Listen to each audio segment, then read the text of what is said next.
My name is Erin Wile. I'm the co-founder of Film Roundtable, and we're here today with director Savanah Leaf and director of photography Jody Lee Lipes. And we're here to talk about their new collaboration that's going to be coming out in July called Earth MOMA.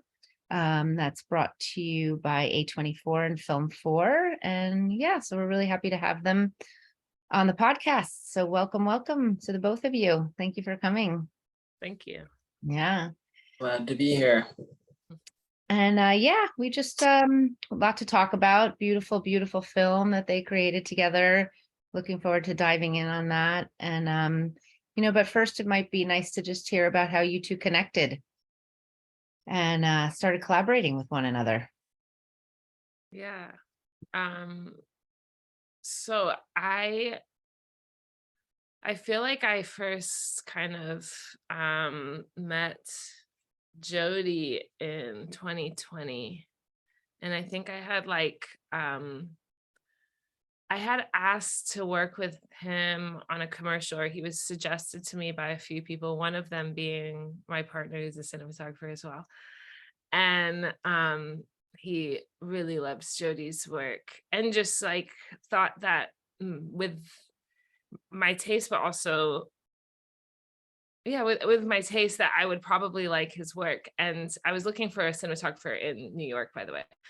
And Park Pictures, who also ended up making this film, they also suggested Jody for this job because he works with various different directors, and everybody seems to feel that Jody is like a very sensitive cinematographer, but also very mindful of the people in front of the camera as well as behind the camera, and really loves to push the creative into a direction. I was very keen to meet Jody, and he couldn't do that commercial, but we decided to get a drink right at Lot Radio, right? Yep, that's right. And this was I want to say July of 2020, somewhere around then. And it was a really nice meeting, because I feel like sometimes you go into commercials or jobs or even a feature film having not really spent much time with the people you collaborate with. And in a way, actually, after meeting Jody in that circumstance, I was like, man, I don't really want to work with anybody who I don't have a sit down hangout with before I'm working with them, because it was really nice to just get to know him without even thinking about what is he like as someone to work with, just honestly just getting to know who he is as a person. And I felt very comforted by that conversation, and it was just really interesting. I don't even know what we spoke about, but we sat there and we talked for a really long time, right? And then Ryan came too. Oh my gosh! So yeah, and then Ryan came. Yeah. Savannah's partner, his DP, whose work I love too. Yeah. And and I feel like you guys just spoke for a little bit as well, and started getting along really well. And then I don't think we really hung out again or spoke again, maybe till we started working on this I want to say it's more of a PSA than a commercial, but for the Biden campaign, which was interesting. And that was that was later in the year. And it was very, very low budget, kind of last minute. Was it 3 days or 2 days? I can't even remember. Yeah. And I really enjoyed working with Jody on this project. It was so small and there's barely any resources, but the whole point of it was to just show all these different people and how they might relate to one another in different ways. And so it's just little vignettes, but very simple, and it felt very much like we weren't imposing anything on these people. even though the circumstance might have been that we would want to impose something on them. And yeah, and I just really felt that we kind of like, it was very natural. Like it was like everything was difficult about this job. Like there's no money, there's no resources. We had very small amount of crew. We were in Jersey. Like it was really difficult in many ways, but I feel like we navigated these circumstances very well. And it felt kind of like you were thinking ahead to the next situation, and I was kind of like, whenever we would look at each other, we were like, okay, yeah. And it was just very smooth and natural. And you often found like frames that I don't, and I feel this way even with Earth Mama. I would have never picked those if I was just like holding the camera. I would have never thought about those frames in that way. Because you're really like seeing the space and the people, and really, maybe, I don't know what it is, but you're really thinking about all the potential angles, or the way the camera like very slowly kind of pans, or like very slowly zooms, and you're really thinking about who's the focus of that scene or that moment. And yeah, I just never really see the scene in that way, but when you show it to me, or when we really start discussing it, that's when it kind of like opens up, and I'm like, exactly, that's exactly what we want this scene to be about. So that was really enlightening. And we did another commercial, but that first moment was kind of really special for that reason, in that I just never saw a lot of those scenes in that way until you kind of brought that into the space.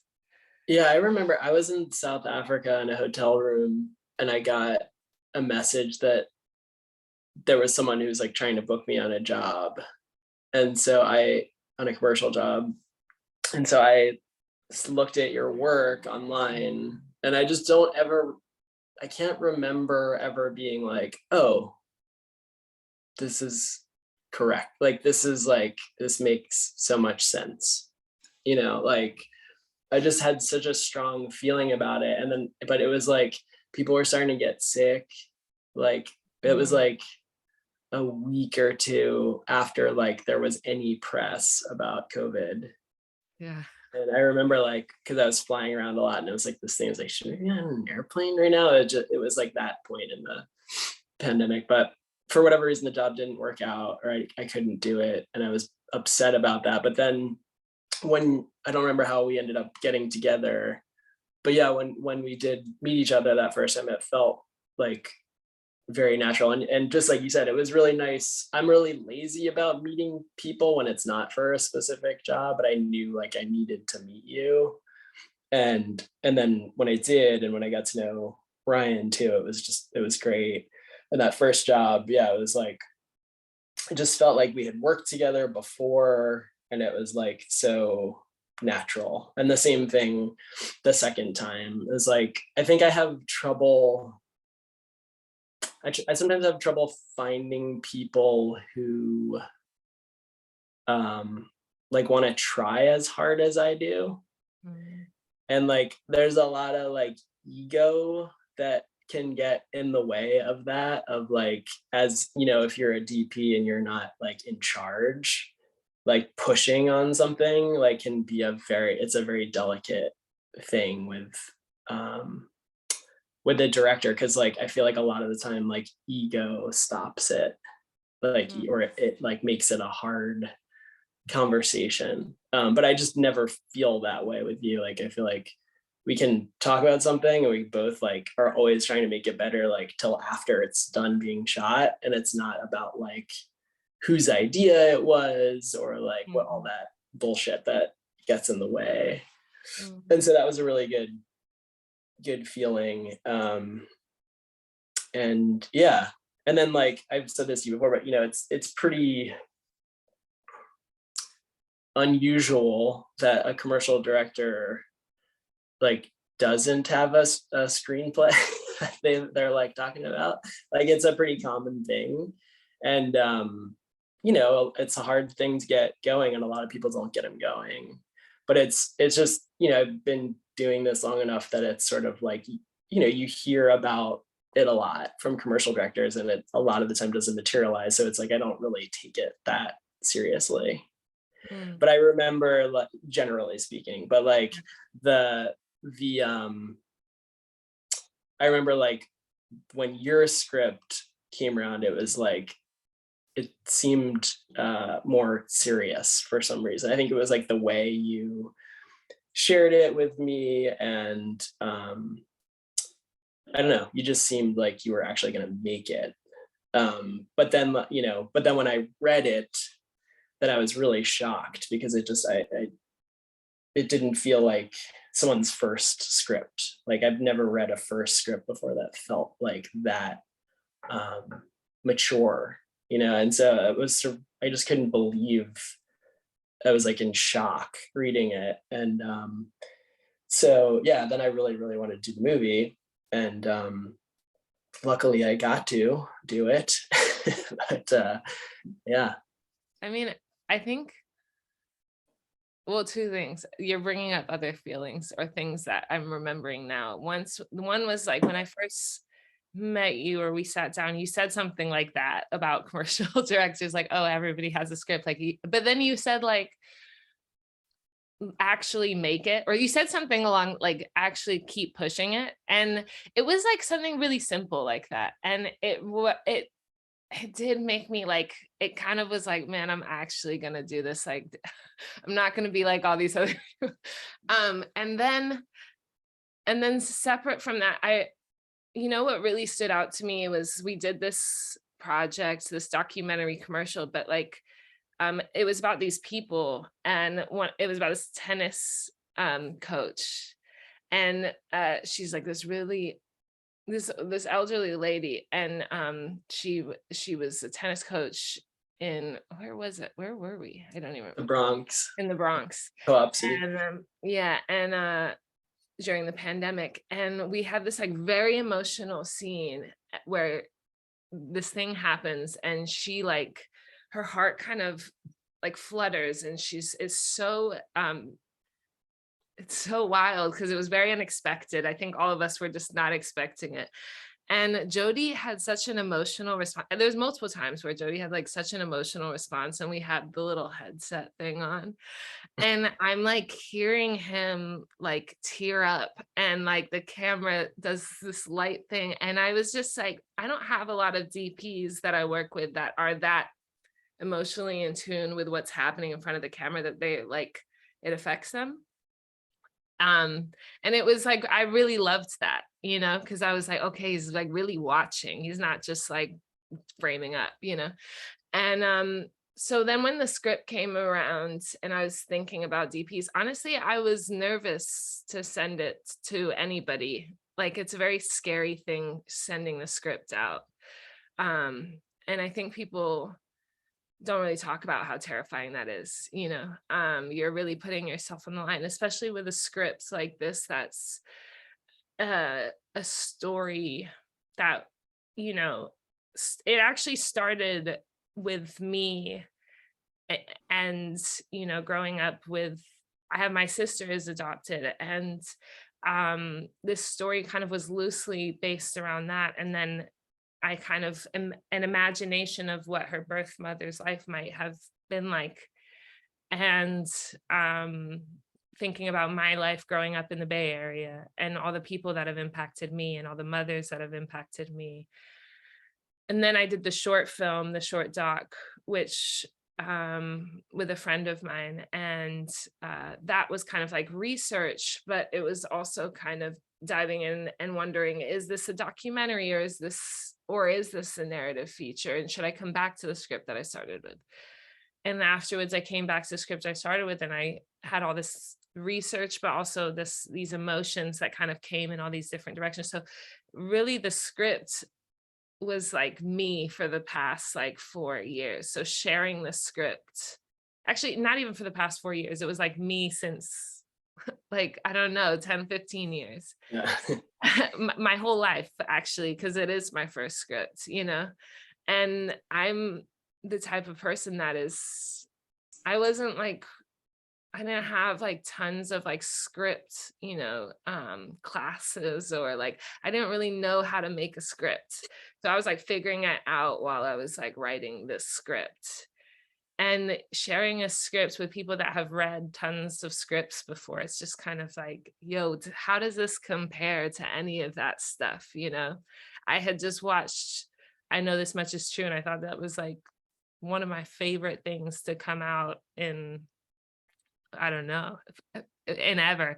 And I thought it was so powerful, just everything about it. So sharing it with Jody was like terrifying, because I'm like, yo, this is such an incredible piece of work that he's done. I mean, there's other things as well, but this one was very recent to like me reaching out with the script. And I was nervous what people are gonna say, you know, is this like, does language, does my voice sound like corny? Does it sound very elementary, like how I'm writing? All these things are coming up for me when I was sharing it. So I'd suggest names, and then I was like, I don't know if we should send it to them. I'm not sure if they'll like it. And I gotta say, this is weird for me to talk about an agent, but like, I gotta say, Grant also was like suggesting people and suggesting Jody as well. And like that, the fact that he was suggesting it, and I know I wanted to share it with him at the same time, made it like kind of me feel okay. You know, I was like, okay, if he's suggesting it, then maybe Jody will like this. And so when he did, Jody might have responded within like 2 days of me sending it, which also I gotta say was like very amazing to receive that on the other end. Most of the times you send something and like you're not hearing back for 2-3 weeks, and you're just like twiddling your thumbs thinking everybody hates the script. And so it was really meaningful to have him respond that quickly and that like emotionally. It was like a very emotional gut response rather than, I don't know, talking about the technical aspect. It was just like, it was very much like, I want to do this, I want to talk to you about it. Like it was very gut response. And then we went for a walk and talked, and I think you said you don't want to talk over Zoom. Am I making this up? That could have been, yeah. I think you said like, let's talk in person, which I also love. I know we're on Zoom right now, but I hate doing the Zoom things. And like when you're prepping for a film during the pandemic, especially, it felt like everybody was like, let's do a meeting over Zoom. And I was gonna go crazy. Like, how am I gonna meet all these heads of department over Zoom? Like, how is that gonna work? And we went for a walk, which was like very special because we just talked about this film and like the feeling behind it. And you know, everyone read the script and I think thought it was going to be this like very kind of shaky handheld social realist, like drama, dark, moody, everything that I just didn't want to do basically. And Jody was excited about that, you know. And I mean, actually, I want to ask you, like, why? Like, what was exciting about like reading it, or yeah, any of that? Well, I mean, the exciting thing is it's a good story. Yeah. That's what's good. That doesn't happen very much. And then there was just a lot of emotional maturity to it. It was unique. It felt, you know, something I'm always looking for is like, is this like something, I know it's not about your life directly, but it's like, is this about something that this person like needs to express?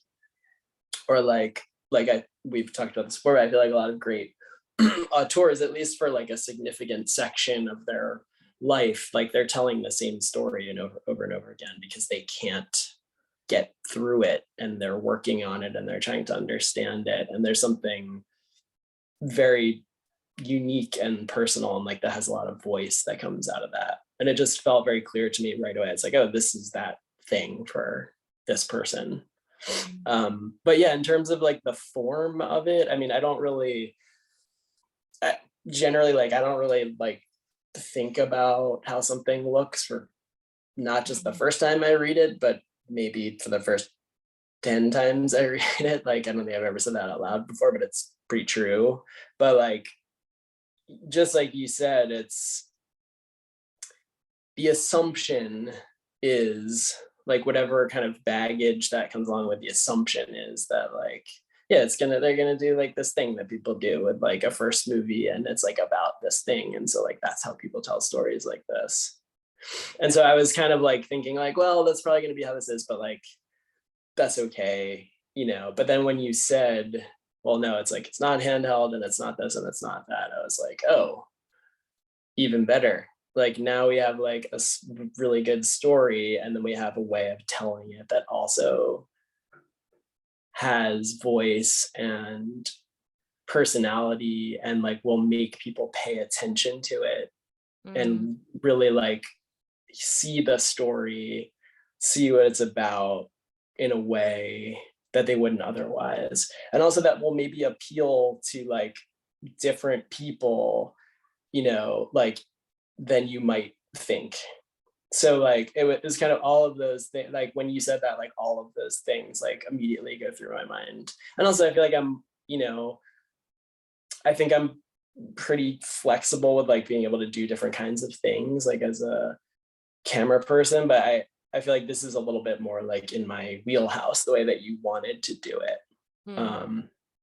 And so like just naturally like what would come out of me. So yeah, so that's why I was excited about that. Yeah. I have to say that I found the camera work you don't feel the camera at all in the film. Like it feels very invisible.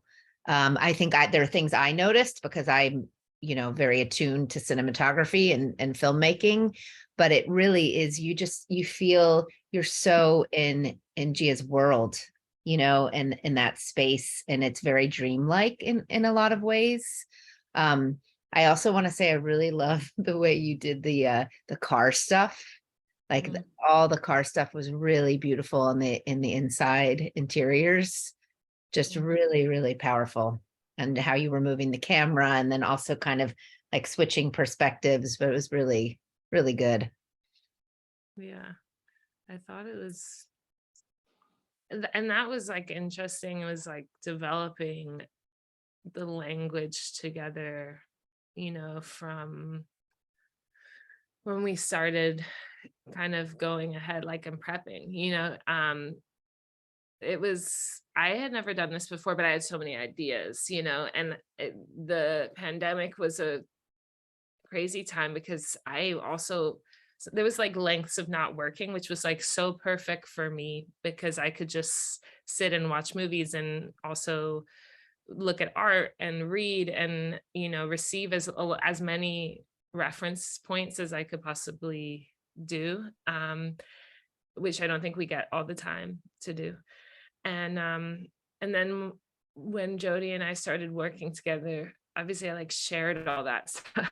I don't know how much he like looked at all of it, but like I think he did watch a lot of stuff and like you know, looked at a lot of images and read a lot of stuff. And then in terms of like the visual language, we were kind of like creating a shot list together and scouting together at the same time. And Jody had said he doesn't really do I don't know, I don't want to speak for you, but like it's different with every director, I guess. And sometimes you're using a shot list and sometimes you're not. And with this, you know, I had already started thinking about some shots, but then Jody came in and was like sometimes like completely thinking about it completely differently. And like we're thinking about the space, and like we started to come up with this like language, which what was important is that there's a lot of non-actors, so we wanted the camera to not be like in people's faces all the time, you know, like how do we create a language that's far enough away from them so they can not think about it so much. And also thinking about it where we don't have to do tons of takes because we're doing tons of coverage. Like if we can kind of reduce the amount of coverage we're doing, that enables them to kind of give like one solid performance. And like if they can nail that, that's great, you know. And so the language kind of was also informed by the people in front of the camera and what would make them feel comfortable. And also just being able to, yeah, allow them to only have to do that amazing performance once, you know. And that was kind of very liberating for them, I think. Were they mostly non-actors in that, other than the woman who was doing the adoption? Yeah, most of people were non-actors. There was some kind of like there was a handful of people that were performance-based people that hadn't acted before, so like musicians, which I will say, like, you know, Tia's a musician, so in a way, like, she has the experience of entertaining, which, you know, is something that's there, and maybe made her feel more comfortable at times. And then there was people like Dochi, who's like, you know, her whole thing is like performance as well. So that her comedic like beats and her that side of her comes very naturally to her for that reason. Which character was She Dochi? plays Trina. She plays Oh, the best friend. Yeah. yeah. Um, I read and- about her afterwards. Actually, I saw like her IMDb and how many things she's doing. She sounds Yeah. really interesting of Yeah. what she's doing in her community and whatnot. Yeah, I mean, yeah, so everybody's kind of got these like great stories, you know, and Erica Alexander is this kind of amazing actor who kind of led the group in a way that she is like the mother to the mothers in a way, but she is that in real life. Like, she was kind of giving people pointers, but also like being an emotional support, but also having fun on set. Like, she was kind of being that support person on set as well as in front of. Role. Yeah. Yeah. So how many of the characters in the film were actually in your documentary? Maybe only, well, there was Tiffany, who opens the film, and I'll just say she opens the film. And she was in the documentary, and she's been kind of a friend since that documentary. And I knew she had to be in this like women's group that shares their stories. And then there's Miss Tony, who she's kind of on the periphery of scenes, but she was kind of an emotional support during the mothers group, and where they're kind of giving their testimonies to camera. So she was there on the day as both kind of an extra, but also as just to be there, because, you know, people are revealing so much of their lives. And to me, basically how we set it up was that there was me, the camera facing the people giving their story, and then the camera facing the people listening. And so it's a very hard thing for them to do, because they're just telling me their stories. Erica Alexander, who a lot of people really respect, is sitting right there listening. You know, you've got the camera team who is hidden, but you know they're there, and you've got these people, a lot of people you don't know, and you're just talking to me, who a lot of the people who are sharing their stories knew me, but it's still very scary. And so at times, you know, we would have to take breaks just to allow people to cry or feel the support of the group, honestly. And I don't know why I'm going into this, but I'm that was another camera language that was kind of like, and we were thinking about it in terms of the people and how to make people feel comfortable and safe, and not distracted by the fact that we're making a film. Yeah. Savannah is very, very sensitive to that, in a way where like people talk about it, you know, but they don't always do it. And like she really, really did it. Like in that scene, when someone got really upset, like really upset, you know, Savanah went outside with them for, I can't remember, 25 minutes or something, and everyone was freaking out because we're, you know, hitting overtime, and it was like the sky was falling. And Savanah was like, this person's upset, I'm talking to her, you know, and like that was really impressive, not just to me, but to the whole entire crew. Was just like, whoa, like this is not a joke. Like this person is like for real. And I think that kind of dictated a lot of the tone of like the set, because people just really like responded to that, because it was like, well, who cares about the movie? Like this is a person. Yeah. So that was, but I didn't wanted to talk a bit more about like, yes, you know, I probably watched more films that I had never seen before for this movie than I think I ever have before, which is weird because like I've seen a lot of movies. So like I was kind of like, wait, what is this list? And it's definitely like I have the database of the like references list, which is like, you know, 200 movies long. It's like the longest list ever, but it's not like there's a reason for each one of them. Like there really is a reason in terms of like why Savanah put them on there. Can you share a couple of them that you hadn't ever seen before that were really you know, motivating for you? Yeah, I'm so bad at remembering titles. I can see the movies a couple of movies in my head that I can't remember the titles of. Describe the picture in your head. One is it's French, and it's a couple who. Oh, Nanette and Bonnie. Yes, yeah. Yeah. That was The one. Claire For sure. Denis Yes, movie. Claire, right. And then Yeah. there was one that was about like this really impoverished neighborhood, and these sisters who lived. Pedro. Yes, thank you. What's the name of the film? It's called Oh, so yeah, there was so many, but those are the first two that come to mind. But there was also like a lot of Michael Haneke, and just there was like a lot of very diverse, like eclectic things.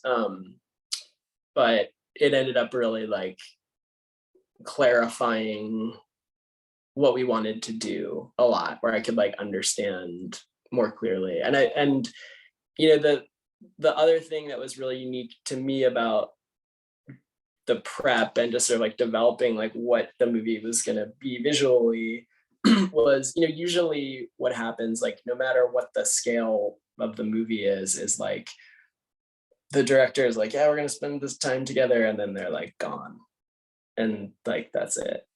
It's like it's so hard to get time with them, and like Savanah really wanted to spend time together, which is amazing.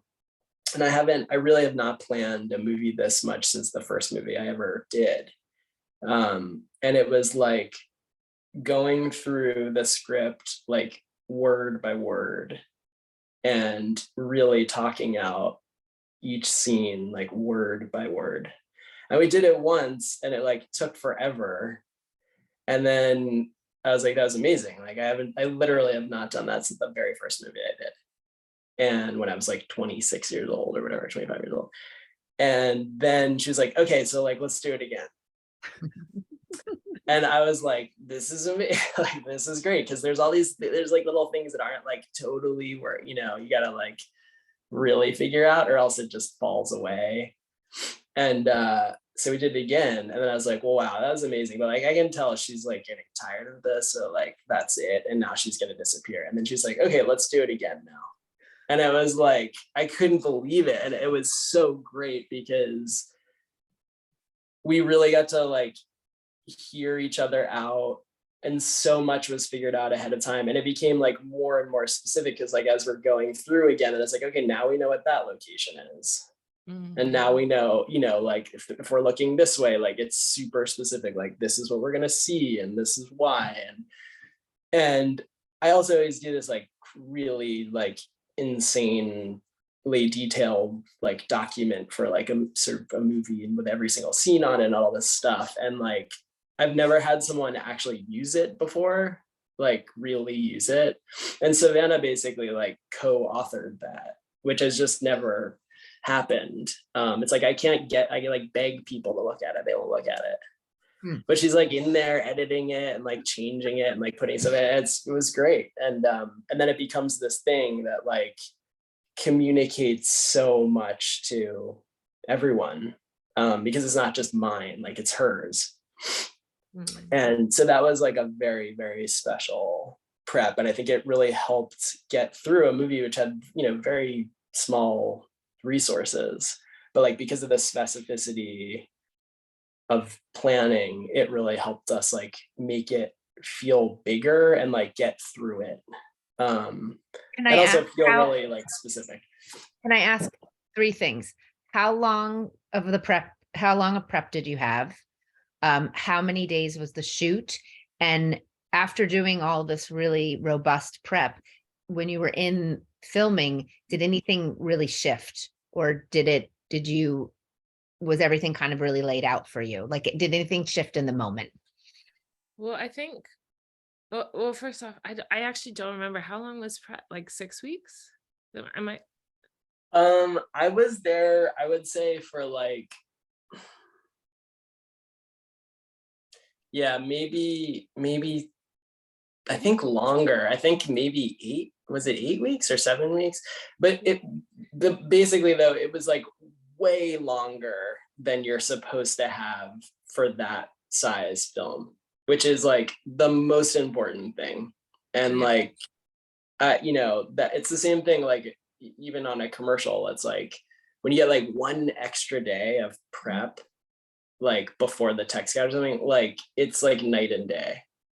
And I think that was huge. Savanah pushed really hard for that. It ended up getting like a little shorter than she wanted because the movie pushed, or there was like some things happened, but like it still was way longer than it was supposed to be, just financially speaking. And we also we did a lot like off the clock and a lot of scouting, like just the 2 of us. And so it was like, Was it a lot of 21-day shoot?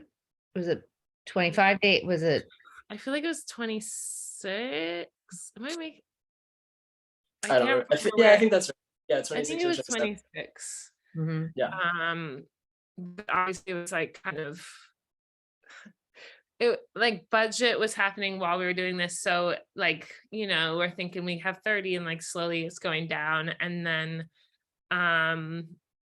and so, and things were shifting because we're like trying to, weirdly, like this film has a lot of locations for like this budget size.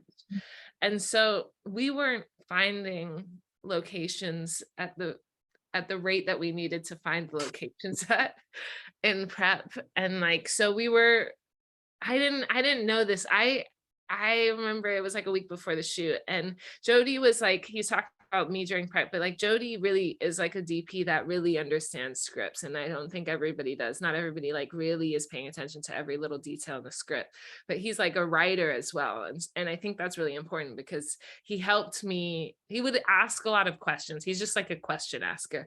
And those questions helped me figure out some things, and also helped me cut some things where I was like struggling to like make the budget. And even in ways that maybe he didn't even realize was helpful, maybe he was very intentional with it, but sometimes maybe it wasn't even intentional. And there was a week before the shoot and we hadn't found all the location. I was just like so fucking stressed, and I just was like breaking down at that point. And Jody was like, it's okay, like people don't find all the locations like all the time before the shoot. And I'm thinking like I need everything perfectly prepped. It's like, it's all right. And that was like really an amazing moment for me. That's where like, you're making your first film and someone who's more experienced than you is by your side is really helpful. It's like we can relax on this thing that you think you need to have perfect, and so yes, things were shifting because like things weren't happening at the rate we needed them to happen. So like, for example, like half the locations I feel like we're still finding while we were shooting. And so Jody and I would be like wrapping and going to location scout or like location scouting on the weekend or whatever it was. And that was shifting, or like the script was making amends because like we had a shoot day, cut or whatever it was. So things were shifting, but in terms of like the language of the camera, I feel like the way we set it up was about the like being unintrusive on the actor. It was about thinking about the actors before they even got into the space, because they've never acted before, because they don't know what their process is, and they were figuring that out as we were filming. And so I feel like most of the language, if not all of it, was kind of figured out in that prep. Am I wrong? Yeah, no, I think we stuck pretty Tightly to that. to what, yeah. And no, go yeah, ahead. no, a lot of that had to do with, we don't have a lot of 26 days might sound like a lot of days maybe for someone, but it's not, and so Yeah, a lot not of for me, it wasn't. it wasn't. And so I feel like we created a language where like, yes, we could do like 8 takes of, or like sometimes even 12 takes, but it was like one angle. And so that gave people the opportunity, or the actors the opportunity, to do that many takes. And like once the camera's set, like we're set, the actors can do as many takes as they need to do, And also like then, lighting continuity becomes less of an issue. It's like if you can really make decisions and really like say, this is a one shot scene and like everyone kind of agrees about that, then it's not about like having to control the whole environment because it needs to match from shot to shot to shot. Yeah. It's just like, this is what it is right now, and let's Yeah. roll, and then later it'll be different and we roll, Yeah. and that's so freeing to me. Like it's so great. And we're shooting on film and stuff, so we had to be, we didn't want to like shoot too much, but it felt very like liberating in that way, where it's like really decided coverage so that we didn't have to like control things we didn't need to control. Yeah. I feel like you were really successful with that. There's some really simple shots that really reveal so much of the story and emotion. Like I love the scene when they're walking at the beach, I think, right? And they're talking and you're following them. And then you like totally just gently move this way. And it's like a whole other, coverage. And it was really beautifully done. And also at the car, like the night hang where they were doing donuts. I think there was a lot of that in that whole, walking this way and then coming back. Even though there's a cut in there, it still feels very like one shot almost. I'd almost say that a lot of the like adjusting came around like performance, like the subtle things, like how fast somebody's moving, or like, oh, we want to get a bit more of that emotion, like could they slow down a little bit here, or maybe the camera just needs to like slightly do something here. And all of that was informed by how the performance is, but those were like very subtle adjustments that I think, like you mentioned, like do make a huge difference.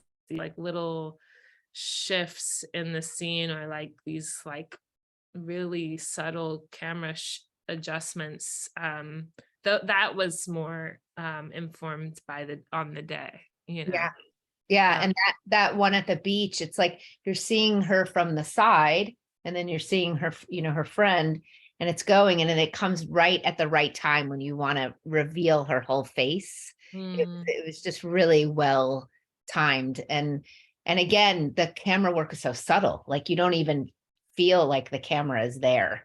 You're so in her space and what's happening and how, I spent so much time thinking about how calm she was when the storm was going on in the side of her. Like I was just really with her, and like Yeah. how much respect I had for her, of like all the shit going on in her world. Like I wasn't even thinking like I was in a movie, I was just Yeah. like in her Yeah. space.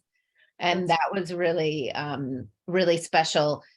And I want to talk about the two gentlemen that you interviewed who talked about their foster care, because I yeah. thought that was just really so powerful, and how brave and vulnerable they were.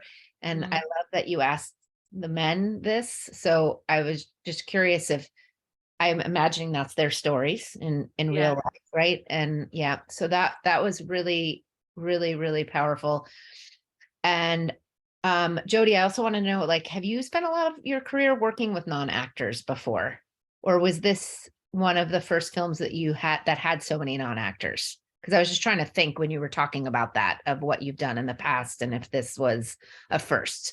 So those are two questions I'd love to chat about a little bit, if you guys are game. Do you want to talk about those two men? Yeah. So Yeah.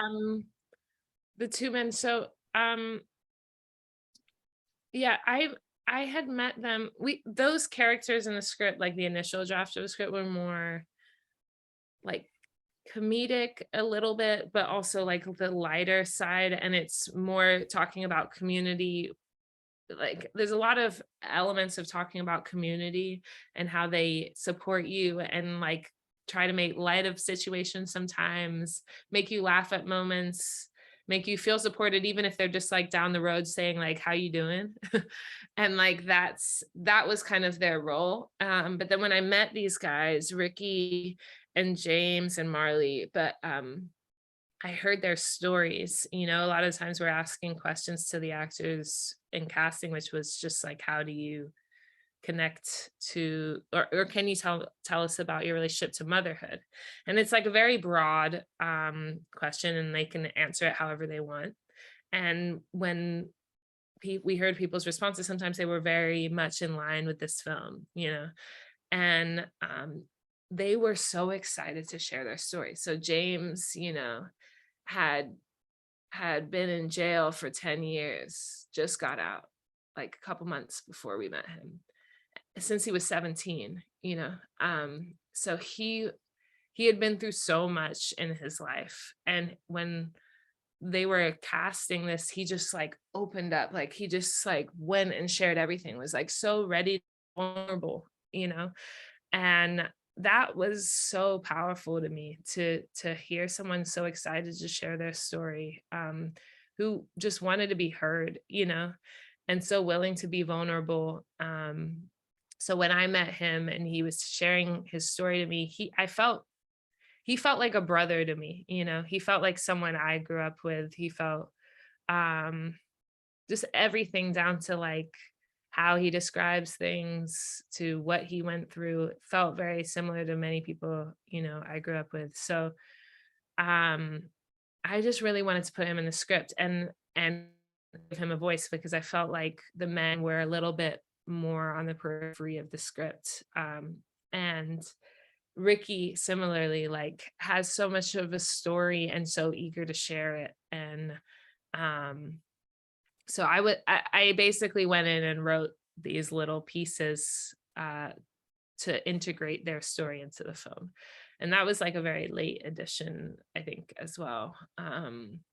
Uh, so most of it was scripted, but it was scripted off of their stories. And they gave a little bit to that as well. And yeah, they are really powerful, amazing people. That's Yeah, yeah. it really was. It's such a beautiful addition to the film, especially like you said, they're kind of on the periphery of the film, right? And in this way of like what the environment is like that they're living in, and what their community's like, and the conversation that's kind of happening to the side while this is going on here in the film.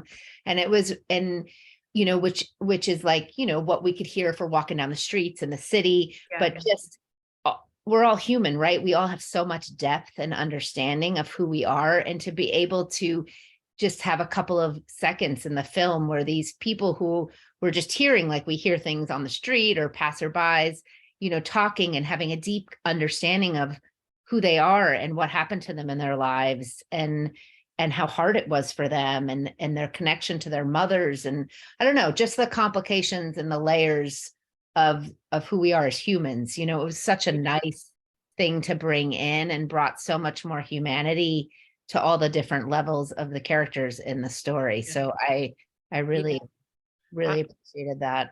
Yeah. And two things on that. One of them was that, her son is so young in the film. He can't really like intellectualize or like fully like take a step out and describe what he's going through. And he doesn't even know what he's about to go through. He doesn't know how this is going to have a longer effect on him.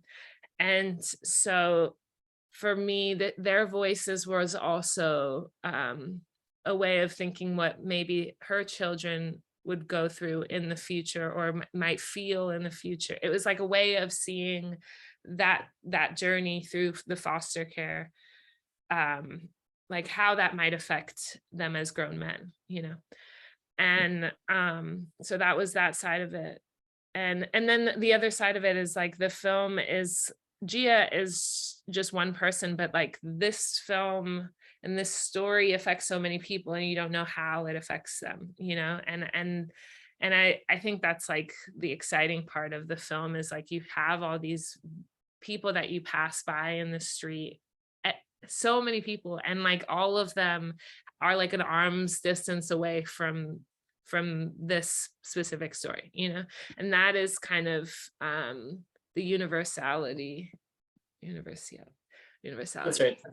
Okay, universality of the story, and that's what's powerful to me about this film, and that's what's exciting about it, is like it's not just one person, Yeah. And that, so it's like specific in Gia's story, but it also gives a voice, or at least allows people to share their voice, who have that similar journey in different ways, Yeah, and then there's not just one solution, right? It's Right. and both, which also those two guys bring in, right? That and it's the decision she ends up making, I guess I don't want to give it away on the podcast, but anyway, I thought there were so many levels that's those two scenes brought to the whole bigger picture of how you can look at, the issues of foster care and adoption, and what kind of lifestyle we're living, and what opportunities we don't have or have, and how hard it is to get out of situations, especially for Black women. Right. I mean, but yeah.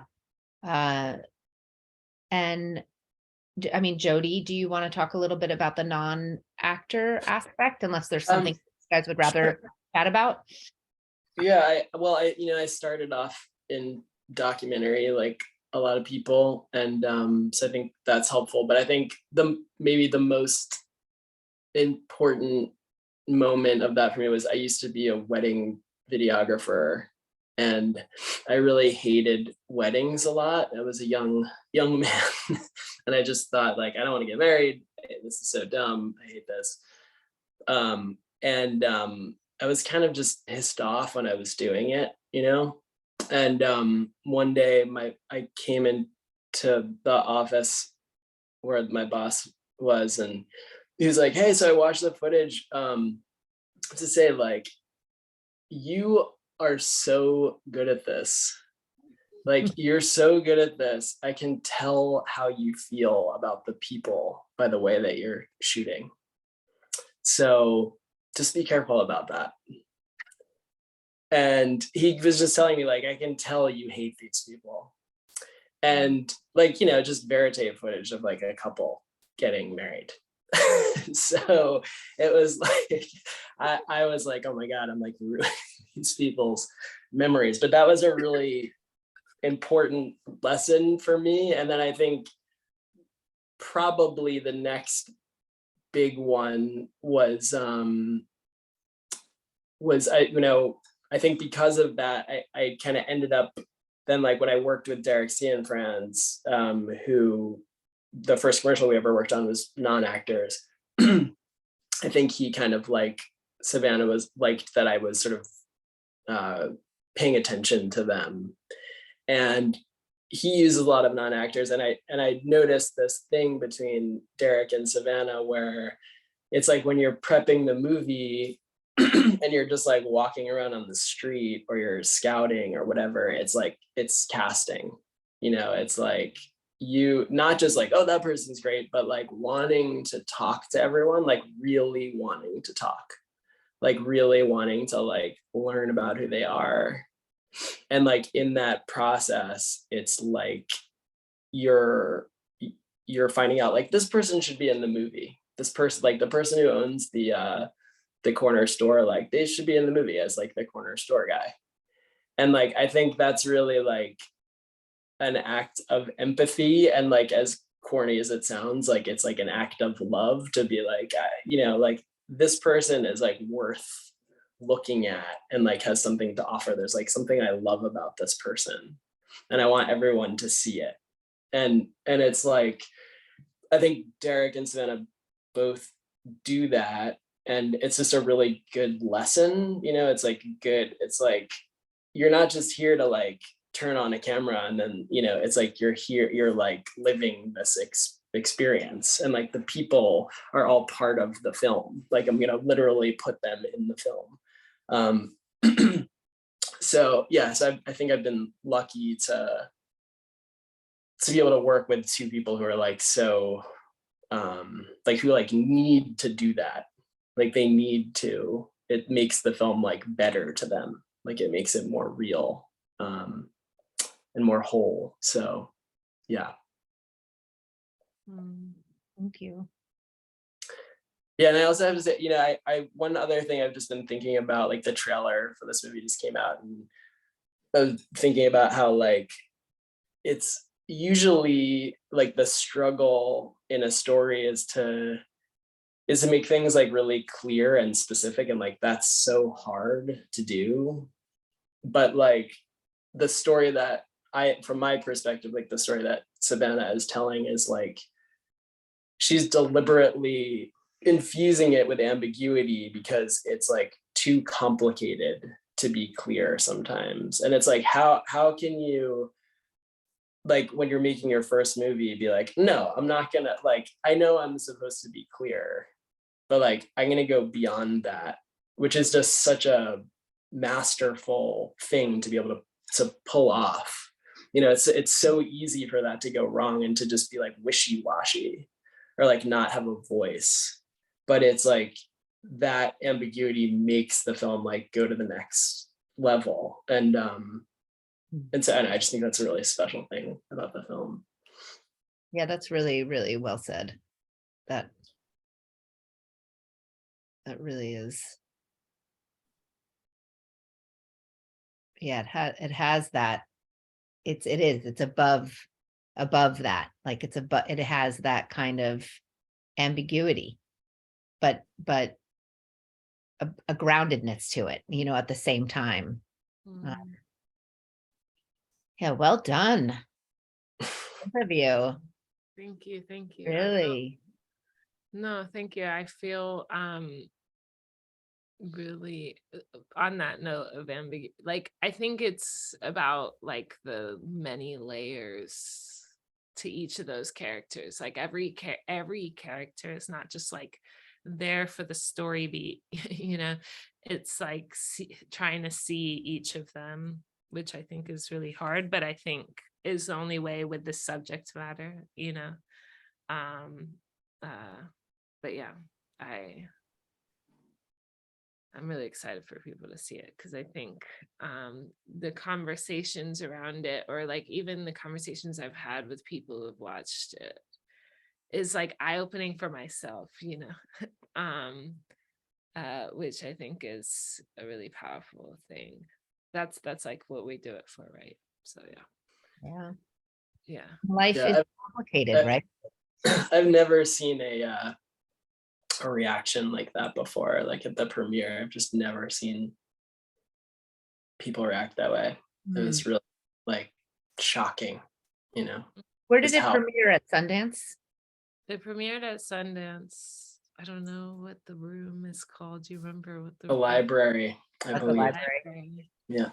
And that was like a really, I mean, obviously I've never done this before, but that so I was like really excited to have Jody there, and like you know, there was like a good amount of the cast there, like 6 of them, maybe a bit, maybe 7, which was really amazing. My mom and my sister were there, which was terrifying and exciting.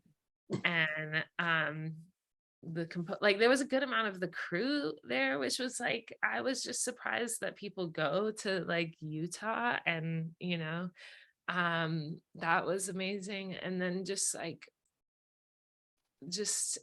being in that room with those people, I'm kind of like a pretty, I don't want to say I'm a guarded person, but I'm pretty introverted, I'd say at times, and in like large group settings. And for me, like being up on the stage to introduce the film is so emotional, and I never expected that. And then even afterwards, standing up afterwards and like being next to Tia, and like she had just watched herself for the first time, which is like, I was like debating whether or not to show it to her before, but I'm also so happy she got to see it with like the support of her cast members, you know. And that was just like so powerful, seeing her response to the film and the cast response and Eugene's response, and how they supported one another. And yeah, it just felt like a very supportive room. Yeah, very interesting. I'll never forget that. That early in the morning screening. Yeah. Ride the wave. Enjoy it. Yeah. Is there anything else you'd like to talk about, Jody? I don't know. Maybe like what was maybe like editing? Like what was editing? Like George, the master. George. So it's funny because like actually a lot of people on this film, maybe this is just common, but a lot of people came from like documentary spaces. And so when we were looking for an editor, I had met with a few people, and I think George was someone that Jody's European agent may have suggested. And Jody also was like talking about this person because Because of the movies he's done. Yeah. because he had done this documentary called The Collective, which Jody told me to watch, and I hadn't watched it before, and so I watched it, which was like so incredibly edited. And he's another person that is like very sensitive to the people in front of the camera, and it shows, you know. And he has this like wild balance of like films he's done, everything from these like very hard reality documentaries to like very surrealist like French films that I probably couldn't even watch.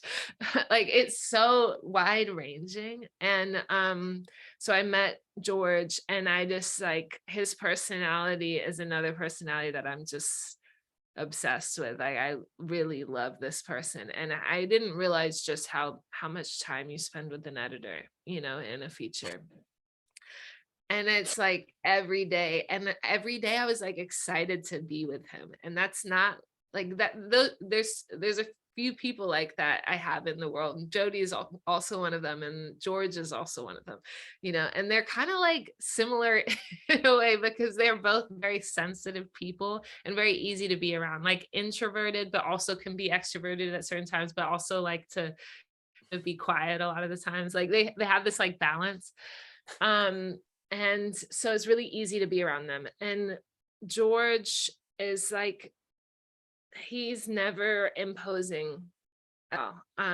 He kind of like took the footage and all his edits, even like while we were filming, and like he was like creating, like building the first edit with his other editor, while they were, it was very like he's really thinking about how it's shot, and what the language of the cinematography kind of like fluidly is telling him to do. And so it's never like him kind of trying to create an edit. It's like him letting the people and the way of the camera inform the edit.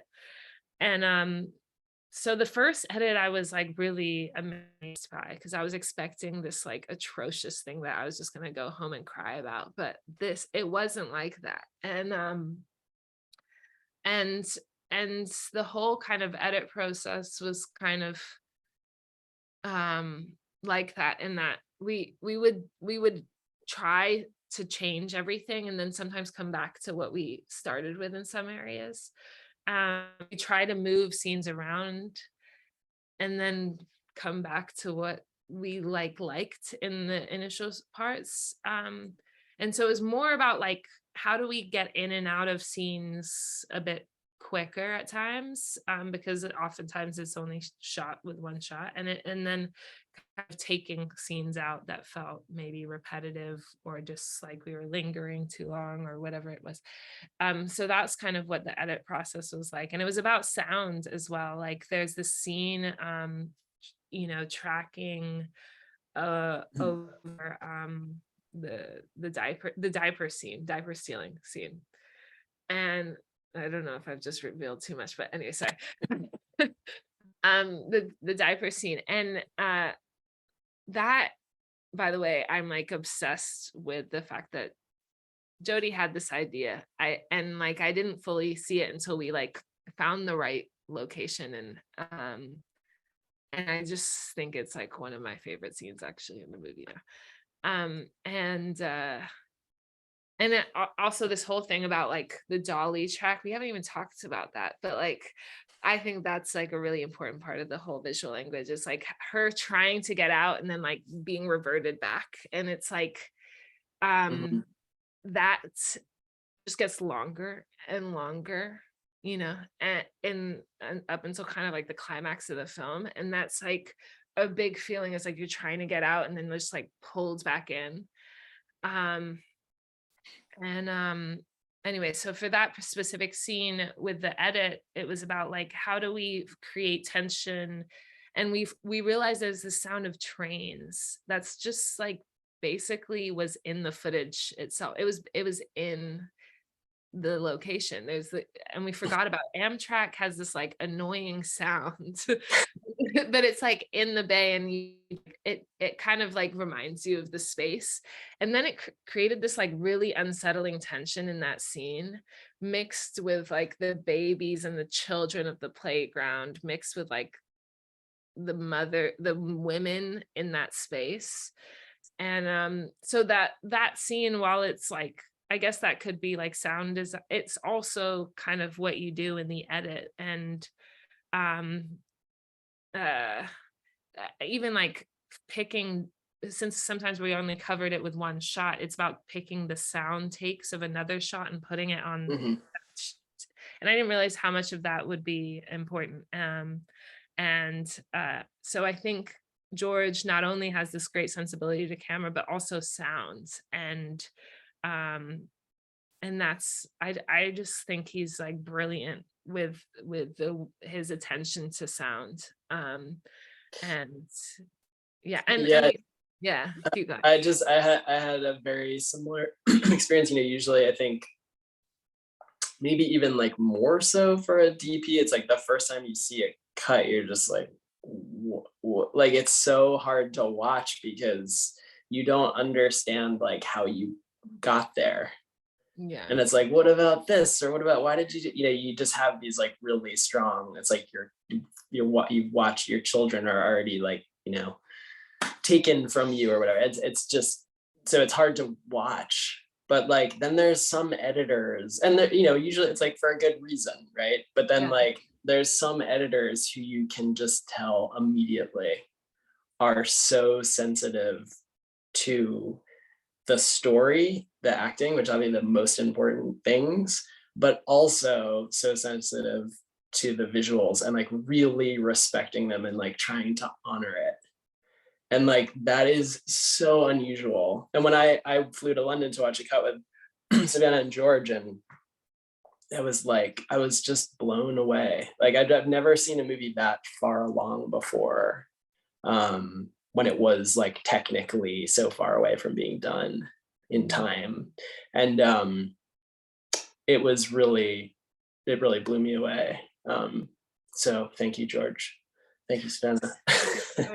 But also, Jody, really quick, I would love to I just want to hear about the dolly. I just want to talk about that because I feel like it's really a big part of the film and we haven't spoken about it. Yeah.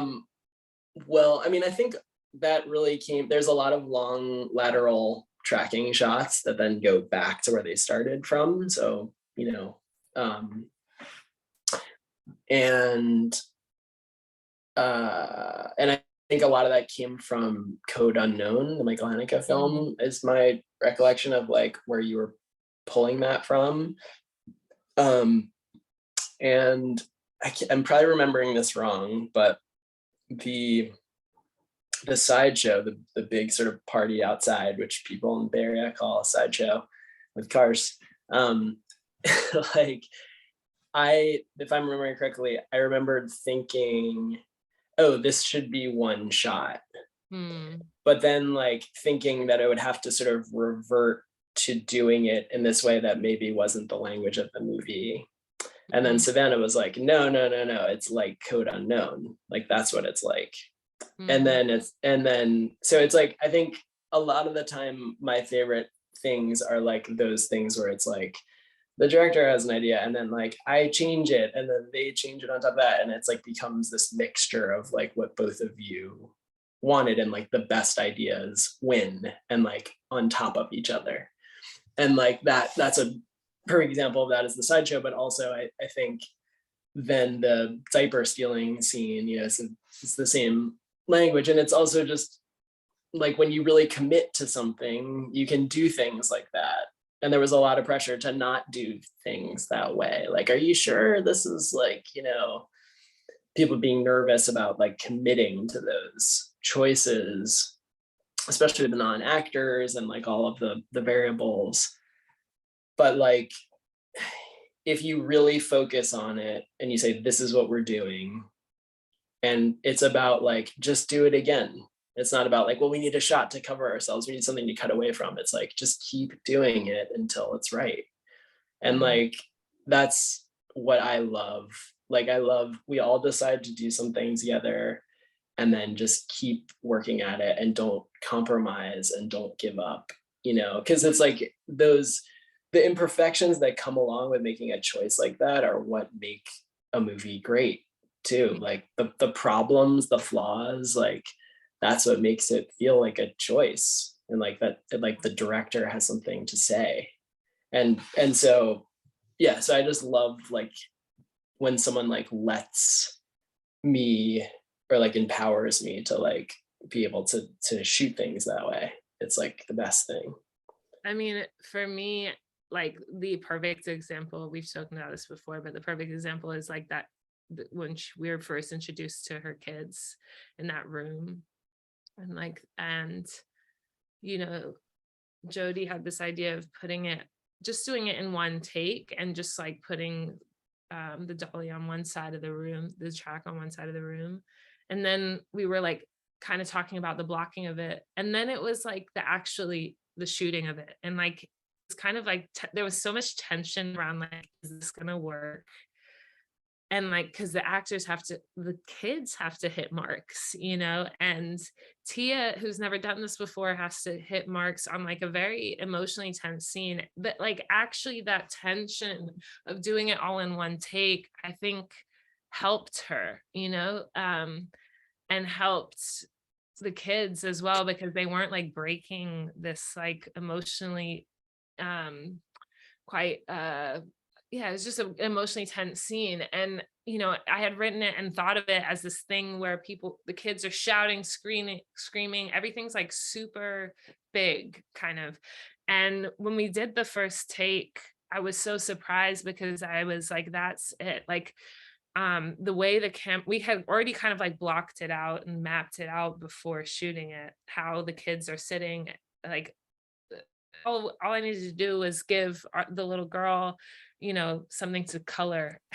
And she all of a sudden, it like focused her attention on something and allowed her to ignore her mother. And then Tia just was like, that those simple things of like the children having pain without like shouting or screaming, and doing it in the typical kind of like drama way, I think really brought so much to Tia's performance in a way I was really surprised about. And so that was a way in which I thought like us figuring out the kind of camera language and the blocking before shooting really enabled actors to kind of just be, in the space in a way and not think about it. Tia was someone that's really interesting in that, like, I always thought that like non-actors, like they hate scripts and they hate dialogue, like they want to just make up their own dialogue, but that's not really the case. Like Tia actually like really loves like scripts. She really when when she doesn't know what to say, that's when she like worries. I think when she does, she has the words, when she's memorized it, it's almost like liberating for her. And so for her, like having, knowing some of these beats enabled her to just kind of like sit in this tension and like feel the tension bubbling inside of her. In a way. So anyways, that I just felt like the camera language and informs kind of the acting, and the acting kind of like brought another layer. And that was the way in which like all these ideas are kind of building on top of one another until the final piece. And we don't know it's all going to work until you're like there shooting it with the people and realizing like how much they're informing one another, Mm-hmm. Yeah. Yeah, and I think that scene works perfectly that way, because that's life, right? Those kids don't really understand what's happening. And going back to those two men, they kind of explain that, like they had no idea what was going on when they were being moved around. Yeah. And that little girl could show up one day with her mom and be really glad to see her, and then show up one day and feel really lonely and sad. And I think that really portrayed that. And when you went back to them those few times and they showed up in different ways, that's like that's truth. You know what I mean? That's how it is. It doesn't have to be this big explosion fight that goes on. And I also thought it was really great that the foster mother and the social worker, except for that one scene, are quite insignificant, right, in the whole Yeah. story as a whole, because it's just kind of their journey. And these other people are just, parts of bureaucracy that show up here and there, but and you didn't get into the drama so much of all of that.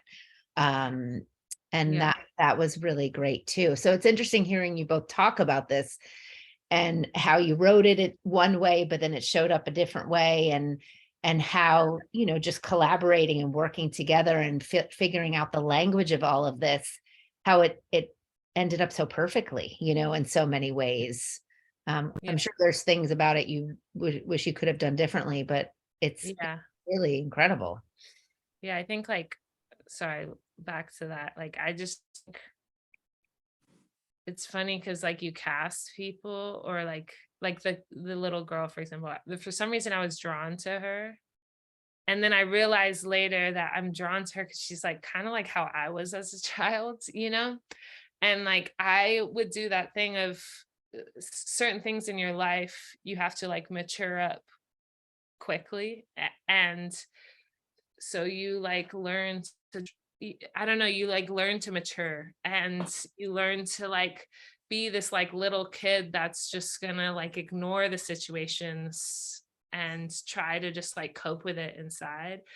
I don't know why I'm bringing this up, but that was something I learned about myself, like in casting, is like, and in the story, is like I didn't realize how much of myself is in these people, and every character in like different phases of my life, and so it was like really interesting doing this, like, and people, because like I'm bringing them to my home, and then like showing them me in a way, and like and so while we were doing it, it was kind of like just very revealing of myself, and then also them knowing that and like sharing a lot about themselves as well, and so there's a lot of times I just thought that was like a really interesting side of this film. I don't know if maybe that always happens, but it just was a really interesting experience for me, for that reason.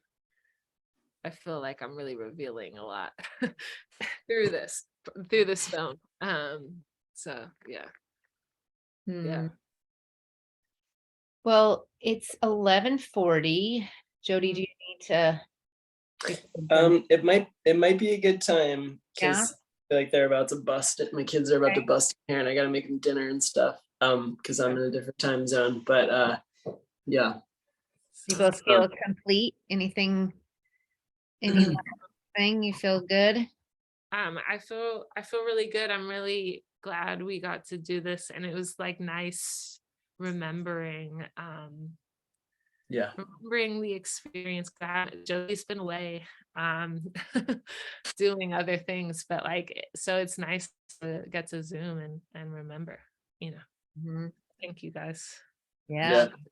It's good. It'll be good to watch this in 10 years. Yeah, it will for sure. Thank you both for taking the time. I'm excited. And for doing this. come out. Did it. Thanks for watching the movie too. Yeah, so good. My mom's coming today. I think I'm gonna watch it with her again. Yeah. Amazing. Nice. Yeah. That's cool. Let us All know right. how Well, good luck fighting the man out there. Fighting the man. Stand with production. Yeah, and I'm gonna pause